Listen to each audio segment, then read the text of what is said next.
सूचना केवल हमारे विचार हैं, वित्तीय सलाह नहीं। निर्णय लेने से पहले खुद शोध करें। किसी भी लाभ या हानि के लिए हम उत्तरदायी नहीं हैं। आज हम देख रहे हैं सिम्फनी लिमिटेड के 2025-26 Q1 की standalone financial performance. Starting with the sales, पिछले क्वार्टर से सेल्स में -38% का डिक्रीज हुआ है, मगर कंपनी ने पिछले साल के मुकाबले मार्जिनल सेल्स डिक्लाइन रिपोर्ट किया, around -38.5%। Expenses -23.5% quarter on quarter decrease हो गए हैं, जो साल भर के -29% के डिक्लाइन के साथ अलाइन करता है। एक्सपेंसेस में डिक्रीज अच्छा है, लेकिन सेल्स में डिक्रीज निराशा की बात है। ऑपरेटिंग प्रॉफिट, जो पिछले साल के कंपैरिजन में -72% डाउन हुआ है, quarter on quarter around -77% decrease हुआ है। Operating profit margin OPM annual basis पे -12% से डिक्रीज हुआ है और पिछले क्वार्टर के कंपैरिजन में -17% से डिक्रीज हुआ है। एक्सेप्शनल आइटम्स को ऐड करके अदर इनकम पिछले क्वार्टर के कंपैरिजन में लगभग 2 गुना बढ़ गई, बावजूद इसकी ईयरली ग्रोथ लगभग 1.5 गुना हुई है। डिप्रिशिएशन कॉस्ट्स में क्वार्टरली -50% का डिक्लाइन देखने को मिला और ईयरली बेसिस पे 0% का इंक्रीज देखा गया।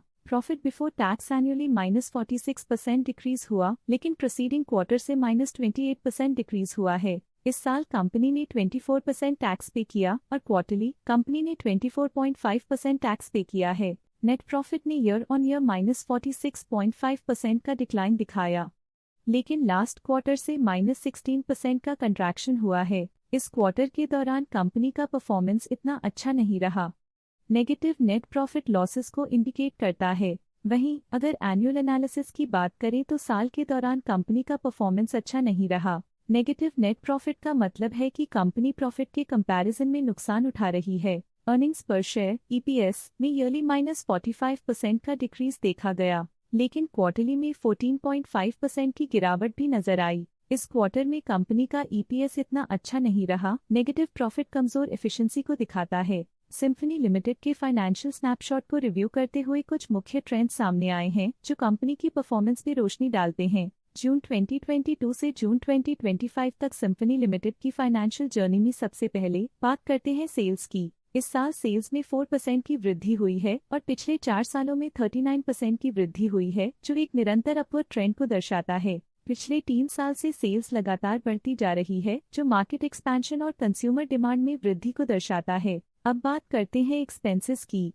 इस साल एक्सपेंसेस 7% बढ़े हैं और 4 सालों में 34.5% का इजाफा हुआ है। इस साल हालांकि एक्सपेंसेस सेल्स से थोड़ा ज्यादा बढ़े हैं, मगर ग्रोथ रेट्स का करीब होना स्टेडी ऑपरेशनल कॉस्ट को दर्शाता है। इस साल ऑपरेटिंग प्रॉफिट -4.5% कम हुआ, लेकिन पिछले 4 सालों में 60% का इजाफा हुआ है। इस साल ऑपरेटिंग प्रॉफिट में कमी आई है, लेकिन पिछले 2 साल की वृद्धि रेजिलियंस को दर्शाता है, जो एक अस्थायी मार्केट को संकेत करता है। इस साल नेट प्रॉफिट में -31% की गिरावट हुई, लेकिन पिछले 4 सालों में 11.5% की बढ़ोतरी हुई है, जो कंपनी की मजबूती दिखाता है। इस साल नेट प्रॉफिट में आई कमी के बावजूद पिछले सालों में हुई पॉजिटिव वृद्धि एक अस्थायी मार्केट एडजस्टमेंट को दर्शाता है। इस साल EPS में -30% की कमी के बावजूद लंबी अवधि में देखा जाए तो 14% की मजबूत वृद्धि हुई है। इस साल EPS में कमी आने के बावजूद पिछले सालों की ग्रोथ कंपनी की मजबूत ओवरऑल परफॉर्मेंस को अंडरलाइन करती है। चलिए अब बात करते हैं शेयर होल्डिंग पैटर्न की।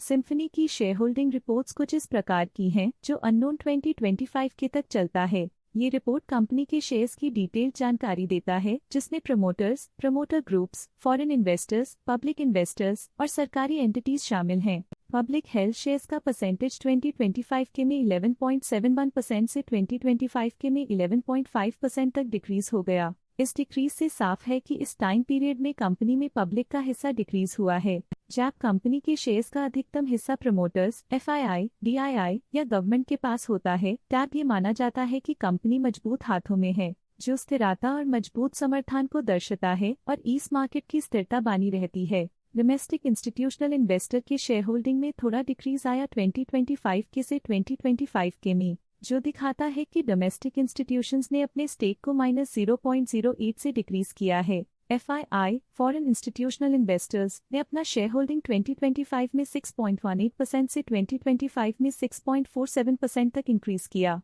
ये बताता है कि फॉरेन इंस्टीट्यूशंस ने कंपनी में अपना इंटरेस्ट 0.29% तक इंक्रीज किया है। ये था कंपनी का करंट शेयर होल्डिंग पैटर्न। इस सेगमेंट में हम आपको ले चलते हैं इस क्वार्टर के कुछ विशेष DII डील्स की ओर।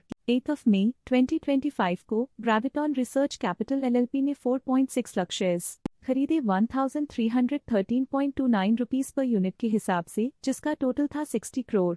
8 मई 2025 को ग्रेविटॉन रिसर्च कैपिटल LLP ने 4.6 लाख शेयर्स की बिक्री की 1314.41 रुपीस पर यूनिट के हिसाब से, जिसका टोटल था 60.1 करोड़। इस क्वार्टर के DII डील्स के विश्लेषण को समाप्त करते हुए हम उम्मीद करते हैं कि आपको ये जानकारियां नई इंसाइट्स प्रदान करती होंगी। अब नजर डालते हैं सिम्फनी के स्टॉक रिकमेंडेशन पे।